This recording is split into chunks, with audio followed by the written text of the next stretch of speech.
अनि अर्को कुरा एकजनाले थप्यो फेरि विधानले नि भन्छ नि अझ जाने छोरीको कर्मकाण्ड नगरौँ कोसिस नखानु भनेको छ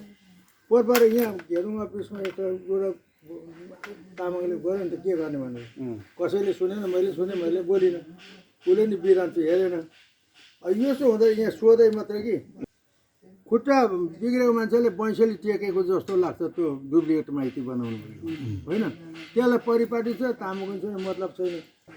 तामाङीको घाममा बस्यो भने कसैले तामाङ हुँदैन त्यो अर्कै जात भनिहाल्छ अस्ति चेडा मुडा रङ्गु बोली बस्छन् नाप्नक चाहिँ अर्कै सबै नाप्न सक्छ अनि यस्तो छ त्यहाँबाट जन्मेको छोरा चाहिँ त्यो दुध कुन जाँदो रहेछ कि अर्कै कसो कसो पारेको भइहाल्दो रहेछ सन्त अजातबाट जन्मेको तामाङै पारेको चाहिँ नहुँदो रहेछ जिनको जिन भयो त हुँदैन त्यो हुँदो रहेछ अब यो कसरी डुप्लिकेट माइती राख्ने कसको पाला कताबाट कसरी आयो कसरी हजुरले बुझ्नु भएको होला